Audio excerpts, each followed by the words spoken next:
Hello, everybody. Hello.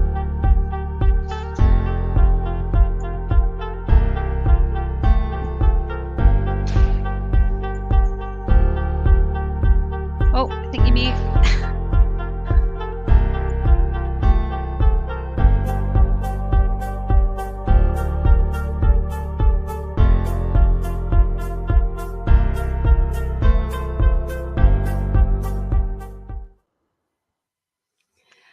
Hello, everybody, and welcome to another LinkedIn Live with a contributor who's going to be at the Global Workforce Innovation Summit in May. And so we are going to find out a little bit more about what she's going to be talking about. So we are talking today about digital inclusion. And don't worry if you don't really understand what that means. That's where we have got Jess joining us. So hi, Jess.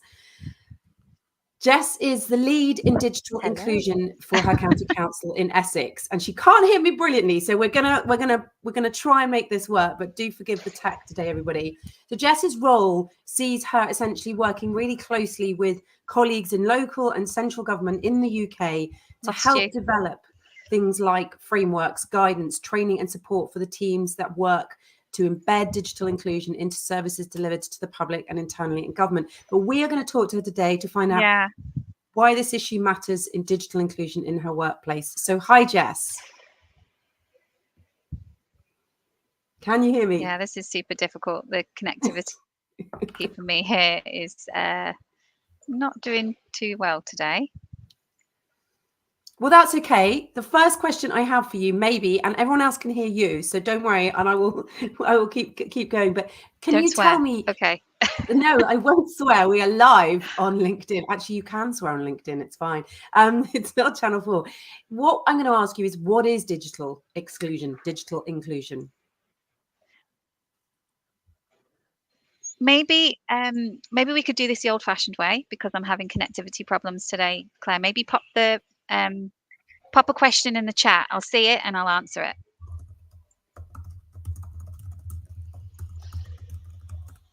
Okay. Aha. Okay. So what is digital inclusion and why does it matter?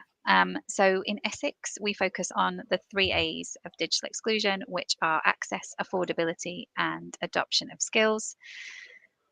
Digital inclusion matters because it affects more people than you realize. So in your head, you're probably thinking digital exclusion affects just older people, but younger people are just as likely to be digitally excluded depending on where they live, their backgrounds, all of those types of things. Digital is in everything now. So it's being able to give us access to services, goods, opportunities for work, better access for healthcare, all of those things. So if we aren't digital, we're less likely to be able to fully interact with society as we know it.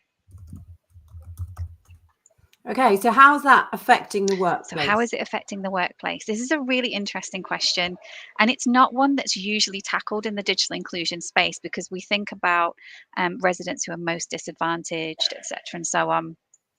But I was having to think about this the other day, and actually we went to a most amazing event that we set up where we've been creating some digital hubs in Brentwood.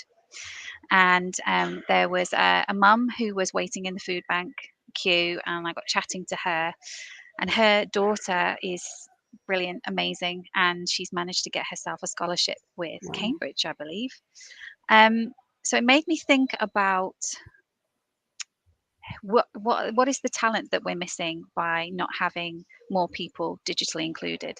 So this young girl was able to get this amazing opportunity with Cambridge, but didn't have access to a device or connectivity, and it's all because they're struggling financially. So she could get online in terms of her skills, but it was the access and affordability that she's been struggling with.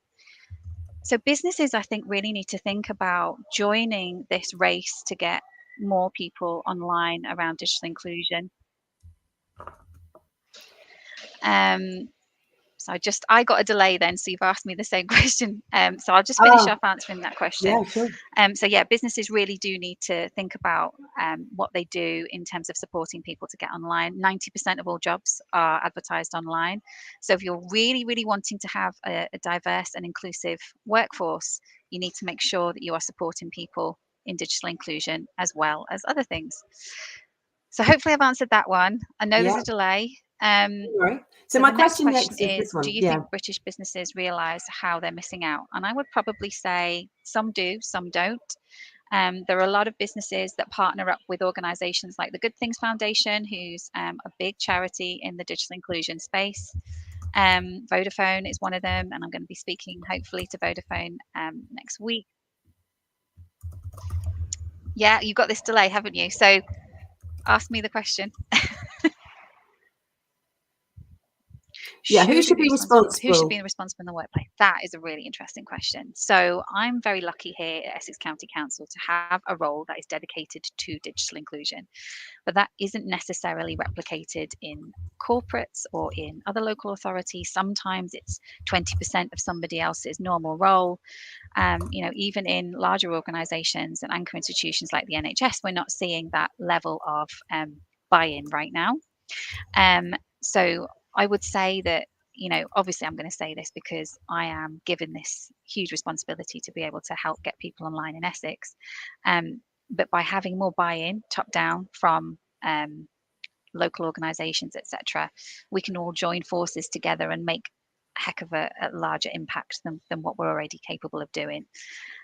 So I would say that it would be great if we could have more digital inclusion leads, really thinking about the goods and services that we put out there, making sure that they're accessible, making sure that people who don't perhaps currently meet essential digital skills in terms of the framework are able to access things with support. Think about, making sure that we have a consideration around accessibility for people with the Hemingway app, for example. That's really great. We have an average reading age of about 9 in the UK, and that usually surprises people.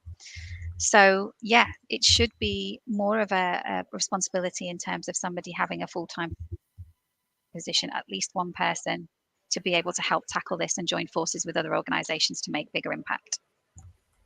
Okay, so my next question to you is going to be... So I've answered that one. Yeah, I'm hoping there's another question going to ping. Yeah, what is the minimum corporates should be doing?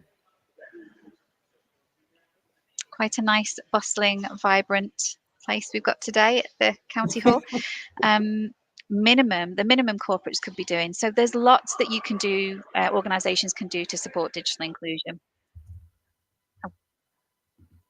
Can you give us an idea? So there's lots that organisations already do.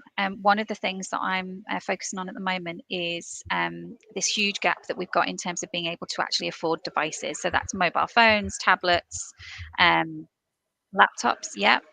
And I am working with corporate organisations, partners with Essex County Council to say, okay, what can we do around devices? If you've got old devices that are sitting around, could you wipe them for us and give them to us? And we'll be able to support you by calculating social value using our amazing themes, outcomes and measures, our TOMS calculator, and get some of these devices back out to residents who need them most, plus providing the skills in being able to use them and set them up correctly. That will help shift the needle quite considerably. If you've got volunteering days, get in touch with your local digital inclusion provision or me, and I'll get you in touch with the people that, if you perhaps don't know who they are, and I can set you up with opportunities to volunteer to become digital champions. It's only a sort of 3 hours training or so that you would need to do with an organisation like Digital Unite, where you've got AbilityNet with that added accessibility focus. And then you can go and sit in a library and support people to get online. And it is the most amazing thing that you can do for somebody to take them from being offline to being digital, being able to access Zoom calls with their family they haven't seen for years, or access the NHS app to get that appointment or prescription that they need. It's incredible. So what would be the ideal businesses could do that could shift the needle? So donating in devices, donating your time, but work with us and we'll help you to calculate social media, which is social value, which is great for your PR and social media. And consider what your services look like. So what do they look like for somebody who perhaps doesn't have those essential digital skills? Think from the bottom up. If you are creating anything around service transformation, if you think about that baseline, then you will achieve fantastic level of support for everybody, not just the person that you started out thinking about. That's all to do with accessible design. That's not my area of expertise, but it is part of digital inclusion. Okay, so thanks very much to Jess so far for what she's been saying. We're getting some comments coming in. Simon saying the devices need to be fit for purpose or else they're no good, which is an interesting one. And then also the correlation between poverty and digital poverty and not being recognised. So I'm going to quickly put that in the chat to Jess. I hope she can respond to that now. Yeah. Simon in the main chat, the correlation between poverty and digital poverty are not being recognised. I think I know who this is. Hi, Simon. So, yeah, it's a really, really interesting thing, isn't it? That we have, so we've got this amazing work that's come out of the Good Things Foundation with Professor Simeon Yates from Liverpool University on the minimum digital living standard.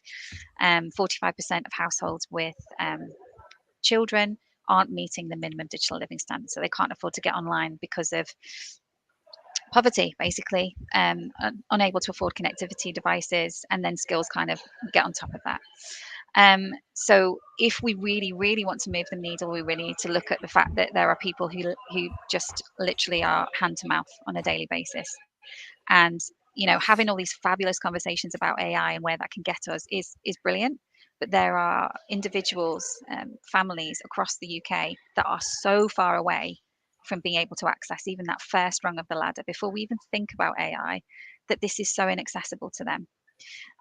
So making sure that all of our children have access to devices the moment they enter primary or secondary education, given that everything's online now, that's super important, and that's something that I'm hopefully planning to work on. The same for our SEND, the same for our college students if they're looking for apprenticeships.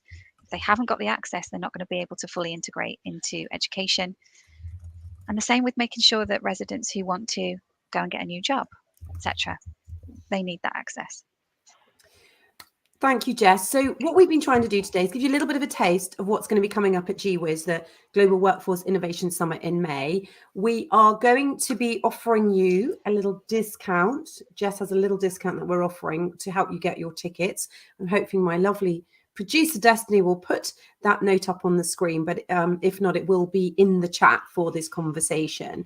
And you will hear more from Jess. She's got appearing twice at GWIS, and she's going to be trying to kind of give you all the stats and the figures about this so that you will have something to take back to businesses at the end of it, to your companies, and say, this is what we should be doing. But I suppose my final question for you on this, Jess, is we've heard this now. I've been quite moved by the things you've been talking about. What could we all do today? I'm just going to type in fast well up to talk. What could we all do today before GWIS to make a difference? Apologies for the delay. Here we go and see what she says. Okay, do before GWIS to make a difference. Okay, so empathy. So empathy. Think about other people. So going right back to what we spoke about right at the very beginning, we will automatically make misconceptions, assumptions about who we think are digitally excluded. But your nan might be digitally excluded. So is there a way that you can help your nan get online? A young person might be digitally excluded because they lack the essential digital skills to be able to do things. 50% of young people, through some Future.now research, lack those digital skills. And you would expect that young people are very savvy with tech. So have that empathy first and let that kind of sit for a little bit, and then start thinking about how you can actually make a difference, whether it's donating in devices, whether it's having a conversation with me and seeing what we can do together, whether it's donating a little bit of your time to be able to support someone to get online. But I would suggest give it a go first. Thank you so much, Jess. She's hopefully going to be able to listen back now and see everything she was asked. I think that was amazing how you managed to do that. And thank you, everybody, for your patience while we had a lovely tech day. So thank you, everyone, for making it to this LinkedIn Live. The discounted ticket link is below. Hopefully I've answered that question. Yeah, you did.